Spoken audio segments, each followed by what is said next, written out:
Okay, next on the agenda is the monthly budget report. Deputy Superintendent Scott Jones.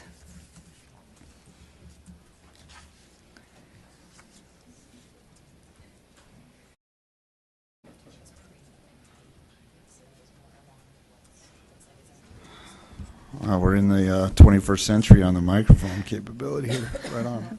Not quite, yeah. Deputy Superintendent of Operations, we pull it up.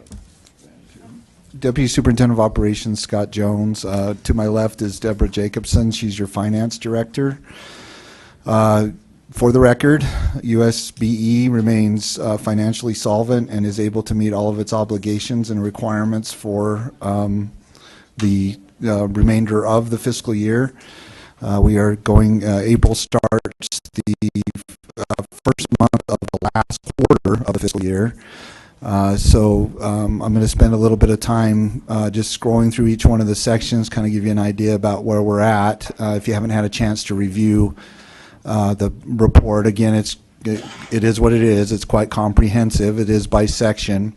What we do is we put two reports. We put the public report so the public is aware of all of the expenditures, what they're going to or towards to enhance the experiences of the individual student all through the state. And then there's a report that you're given that's posted in the administrative content. I understand there's some issues with the links. So we'll work on that. We're also tracking board members' intent that the public would be able to see or drill down more into all the categories that you have the capability to do, subject to your ability to log in and get into the state finance data warehouse, which is, you'll see the word Cognos. It's an IBM business intelligence module that's in the state finance realm. Because we did, this is our first year in Finet, we made that transition to Finet. So subject to your review is each one of the sections, where we're at expenditure-wise. By the end of March, we want to be at or about a 75% execution rate across our entire budget. I don't know, what do you, I don't know, so, across our entire budget,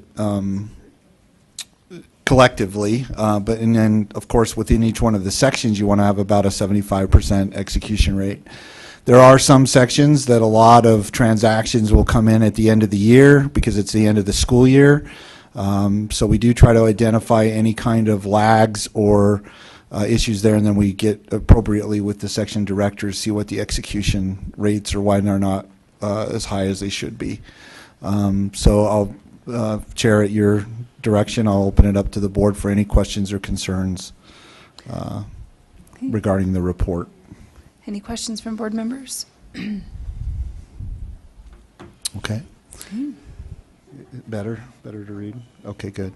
All right, so then the next phase of the monthly budget report consists of your discretionary funds account. If you'll go ahead and just pop over to that. What we also try to do on this particular report, and we're always open to whether or not the format's not very conducive or readable to you. If you want us to change it, we'll take your ideas on that. But what we try to do is highlight particular changes or pieces of the discretionary account. I try to make you aware of all of the different processes that are taking place around the construction. We're headed towards parking arms in the parking lot. That's that $600,000 allotment that you provided to us to do that. We'll keep you posted on the execution rate on that, but all the different projects that are going on. Special kudos to Cammie for her tracking and her interface with with DFCM on the all these just phenomenal projects that are going on. Offices are going up. Space available for additional staff and all that too. We're really trying to make this building work and be conducive to your operations. So I'll turn it over to Natalie or Deborah to talk to the highlighted ones. I've spoke a lot too much, and so they need to talk to you too. So, because Deborah really doesn't like to do this, and I really want to make it. Before you go, Board Member Belknap, do you have a question? I do. Yes. Thank you, Chair. I have a question on the arms. I know often they get broken. Is there an insurance package or policy that comes with those so we don't have to keep rebuying them? Great question. I don't know that answer right off the top, but I'll come back to you with it, okay? To the entire board. I'll probably just email the response if that's okay. Yes, ma'am. Okay.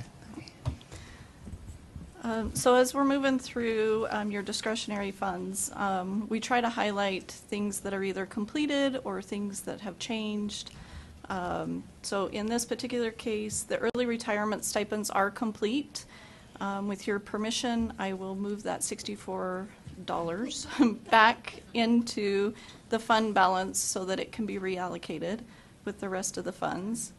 And then, of course, just to highlight, because no expenditures have officially been made, but for this new system that we have here, the funds have been encumbered, and it can be viewed on the actual board report, the actual encumbrances. So I just wanted to highlight there for you so that you knew what the amount is or what it's anticipated. We don't necessarily need a motion on the $64. We just always want to make sure that you know that we've completed a particular execution of funds at your direction. So we'll just go ahead and move that. It's a small amount and all that too. We feel confident that you would support moving $64 into too. So thank you for that. Subject to your questions, Chair or any of the board members, on either the monthly budget report or the discretionary funding report, that concludes the briefing. Okay, it doesn't appear that there's any questions. So go ahead. I don't know how to use Natalie these. Grange. Oh, they don't move. Okay. I just wanted to give a quick update, kind of a status from the legislative session pertaining to budget matters. We were able to successfully get a bill passed by Representative Moss that gives us a hard cutoff date for our federal programs. That's not a bill that'll show up probably in the highlights section later today, but it will be something that has a significant impact on us. It'll enable us to continue to close earlier. Impacts that you may see at the LEA level or hear from your constituents, we're going to send out a hard and fast close out instructions to our which is not something we've done in the past. And we believe that it'll enable us all to have better financial practices, but anytime you implement those things, usually the first couple of years are a little rough. So we're planning on doing that this year. That will also help with our transition into our new grants management system. We've also made some progress with state finance pertaining to carryover and being able to set our carryover up earlier so we don't have some of those delays that we had this year. And so as we progress forward and get those things set up at the switch of the fiscal year, that should occur quicker for you next year. So that's all. Board Member Belknap. Natalie, when you're saying that there's a hard stop and yet we have issues that may come up, what does that really mean? What about when a district doesn't meet that hard stop? What is really, I mean, maybe we don't want to shout it out, but what do we do? The hard stop is specifically for what fiscal year we record expenditures in. So it's largely just to get the financial statements done quicker. If a district doesn't make those deadlines, then we'll probably still pay them. But we need to have a cutoff date in order to close our financial statements more timely. One of the reasons it has taken us so long in the past is that date has not really been set in stone. And so we haven't been able to enforce it and then also explain that and justify some of our cutoff and accrual procedures to our external auditors. So this just makes the line in the sand much more clear for everyone. Okay, there does not appear to be any additional questions, so thank you very much for your presentation.